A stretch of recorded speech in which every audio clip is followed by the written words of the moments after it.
Hey everybody, this is Dana Polk Jr., Master Executive 8, Master Executive and Mental Alchemist.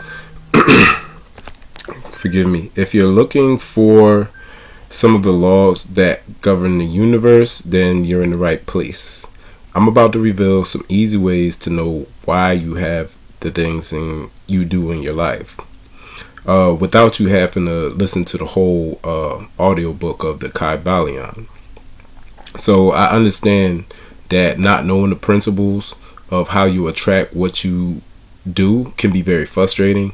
So don't worry, today I'm going to share with you the 7 Hermetic principles and why they are important.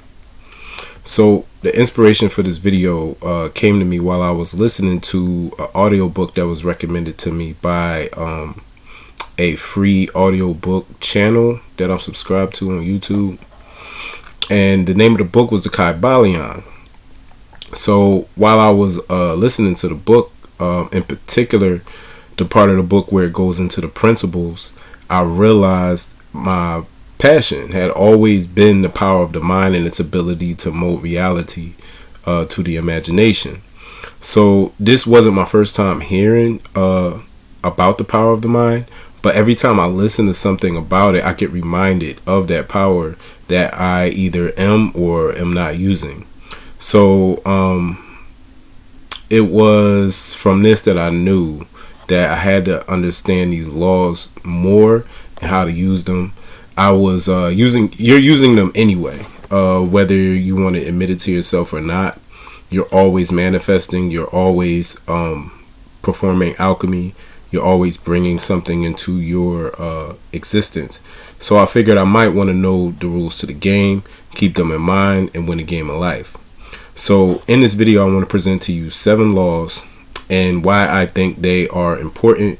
My goal here is to first lay the groundwork for some practical action steps that I'll present later in this series. So, and additionally, it was also very comforting to also know that upon reading this book, I was reminded that some of the things I contemplated concerning the all were not just contemplated by me, plus the perplexity of that topic that I've struggled with from time to time wasn't just my struggle alone. Basically, it felt good that I had known that many great minds could relate to with that never-ending contemplation about the reason for the all, which is something that I'm not even trying to understand no more. The all cannot be understood. Like it says in the book of the Kybalion, it's like trying to understand the all is like a rabbit running around in circles. Basically, like you could go around and around and around in circles, but you'll never get to the end. And it's interesting because the Fibonacci sequence is a spiraling circle. The rabbit hole doesn't end.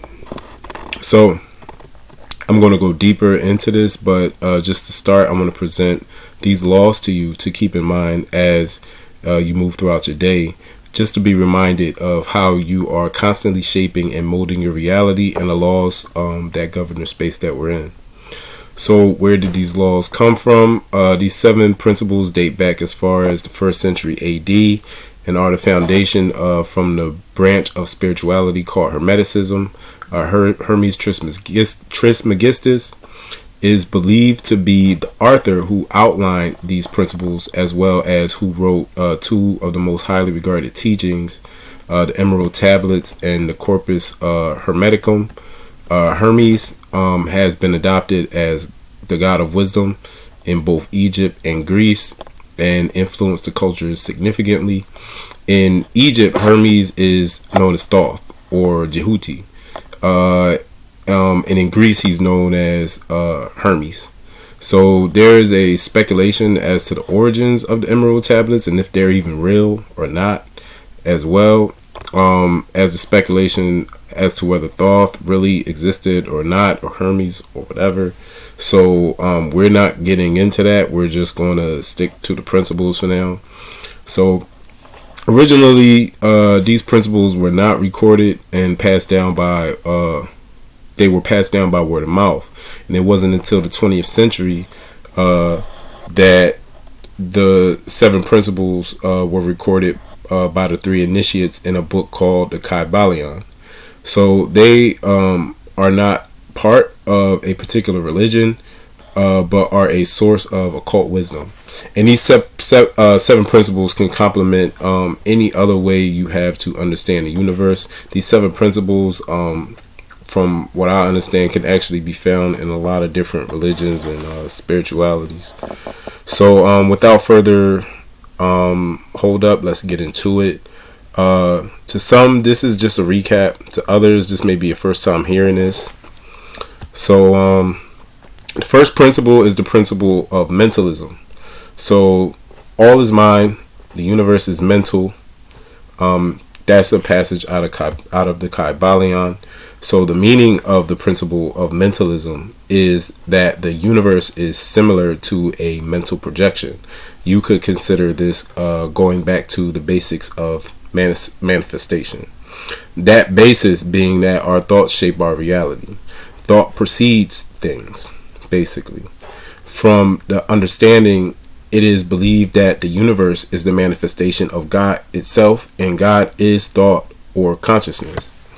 So us being co-creators can harness this power, the power of our consciousness, to create our universes as well. For example, me creating this video, you watching this video, all started as a thought, and the creation and the watching is the physical manifestation of that thought. So we also know that our thoughts also have the ability to influence our moods. So the more aware we become of how our thoughts manifest in our lives, the more we realize the control we have over our circumstances. Doesn't matter whether it's an internal manifestation such as a mood or an external manifestation like an action. So your level of control over your life is in direct proportion to the level of control of your mind. Certain spiritual practices such as meditation can help us strengthen our control. So the second principle is the principle of correspondence. The principle of correspondence can be seen as the saying from the Kybalion as well as many other places you've heard this: as above, so below; as below, so above. So this wouldn't be your first time hearing this quote. And who knows how far back this saying goes. But the principle here is that what we hold in our minds will become our reality. The principle is a little different than the first one of mentalism, because it's talking more about the relationships between the different planes of existence and the different frequencies of the lower and the higher ranges. So we'll talk about a little bit about the application of this principle. And as far as the application, I'm not going too deep, just some basics that you can use to apply these principles. So the application is going to come from your awareness, understanding of how you are connected to the world that surrounds you. This includes the way you express yourself in the world through your thoughts and through your actions, gaining awareness of the way you're affected by life, by how you're interacting with it, will allow you to recognize patterns that are not in alignment with your highest good, and then you can establish patterns that are in harmony with all things. The third principle is the principle of vibration. So the principle here is that nothing rests, everything moves, everything vibrates. That's straight out of the Kybalion. None of these principles are new, including this one. The principle states that everything, including spiritual matter and physical energy, holds certain vibrations. Basic science tells us that atoms bond together to form molecules, and molecules are in constant motion. So depending on the state of your heart, it will give off certain vibrations as well as it's beating. So the human heart is the most powerful generator of electromagnetic energy in the human body. So when we are vibrating high, we're inspirational, we're nurturing, we're healing, and we put others at ease around us. So we can apply this principle by thinking of and doing things that put us at ease. So this is going to look different for everyone, of course. Things that help you vibrate at a more positive level. Excuse me, y'all. I think I just make sure I ain't turn my camera off. Okay. Sorry about that. Just by the application of the first two principles, you'll start to feel your vibration rise. And as you can see, these principles are deeply connected and work together as one. So with the application of this principle, you'll realize that you have the power to control your vibration rather than your vibration controlling you. And as you can see, a lot of these principles, they almost sound the same, but they are different, and I want to go into those differences later. But for right now, like I said, we're going to keep it basic. So the next principle is the principle of polarity. So here's another passage out of the Kybalion that explains this. Everything is dual. Everything has poles. Everything has its pair of opposites. Like and unlike are the same thing. Opposites are identical in nature, but different in degree. Extremes meet. All truths are but half truths. All paradoxes may be reconciled. So, excuse me.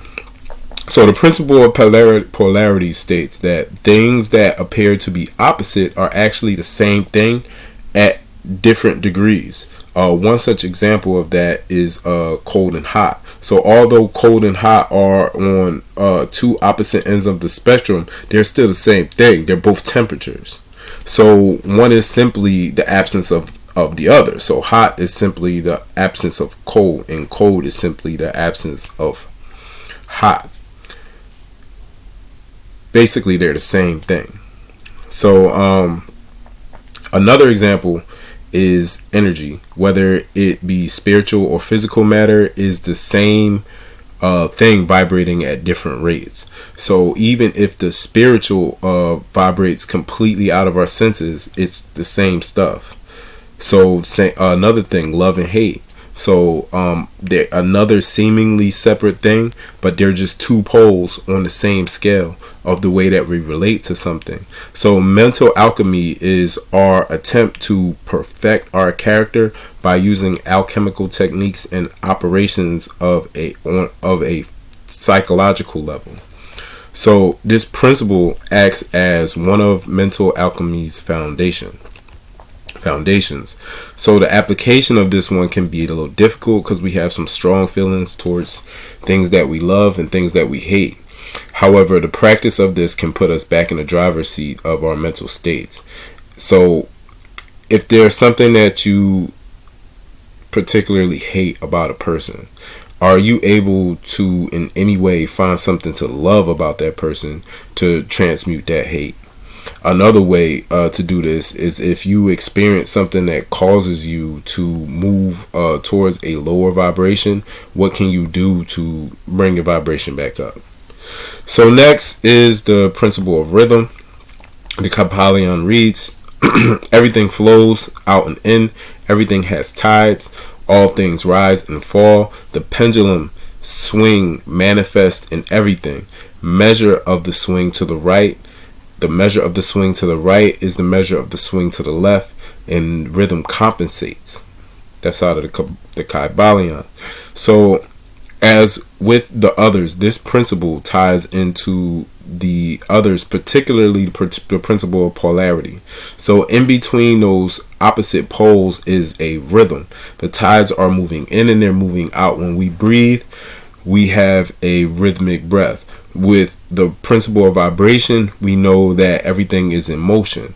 We also know that just like nature has its seasons, we have our seasons. So understanding this rhythm would better help us move through life because we could work with the tides instead of against them. How can we apply this? We can first apply this by understanding that things are constantly changing and nothing lasts forever. Knowing and working with this law on an emotional level can keep you in control of the pendulum swings in your life. So when just getting started, the key is to become aware of your natural flow of life. In this way, you'll start to notice the natural rhythm. And then once you mastered it, you'll be able to completely transcend polarity. So number 6. And the number 6 principle is the principle of cause and effect. And the Kybalion reads, every cause has its effect. Every effect has its cause. Everything happens according to law. So chance, but is but a name for law not recognized. There are many planes of causation, but nothing escapes the law, the Kybalion. So everything has a cause and effect. There's no effect without a cause, and there's no cause without an effect. So the question here is, are we the cause for our effects, or are we being the effects of our cause? And this is first about accepting that our effects have been caused by us, and we can change to bring effects greater than the ones that we have already. So how do we apply this?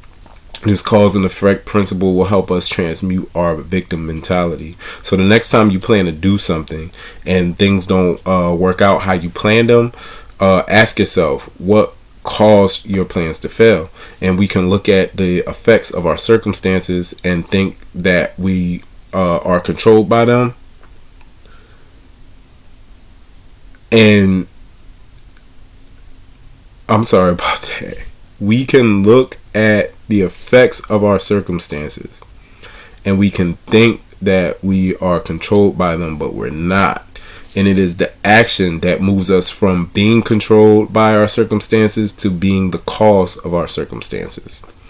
So before I get into the last principle, if you're enjoying this video and getting any value from it, please take time to like the video. It'll help the YouTube algorithm recommend this video to more people who need to hear this information. Number 7, the last principle, is the principle of gender. The Kybalion reads it this way: gender is in everything. Everything has its masculine and its feminine principles. Gender manifests on all planes, the Kybalion.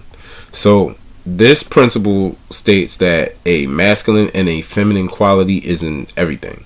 We all hold both these energies on an internal level, although we manifest as male and as female on this physical plane. One example of this is the left and the right brain. The left side of the brain deals with more reason and logic, while on the right side it deals with more creative and artistic abilities. So you got the left side masculine, right side feminine. So the masculine and feminine principle exist on the mental and spiritual planes as well. Each of these principles on their own is powerful. However, when combined in balance, does one get the maximum benefit from their creations. So self-acceptance is the key here, to balance the masculine and the feminine principles. So Dharma is the eternal and inherent nature of reality. It is regarded in Hinduism as a cosmic law underlying right behavior and social order, teaching the Dharma by the middle, also known as the middle way, or in Christianity could be seen as the straight and narrow path, refers to the two major aspects of the teachings. The first is to steer clear of the path of extreme aestheticism, which is the definition they have is an exaggerated devotion to art, music, or poetry, with the indifference to practical matters. But I would add in here, it's the devotion to anything with the indifference to practical matters. Basically being so heavenly minded that you're no earthly good. You know what I'm saying? So the other is to steer clear of sexual indulgence. So the balance here is found basically between heaven and earth, between mind, body, and spirit. So with balance, we have the ability to harness the true power of all these principles and use them for good in our lives. So I know this can be a lot to remember, so listen to it again if you have to. These principles take time to understand, and through conscious application, we can reap the true benefits. We can master our lives in whole from the mastery of these principles in time.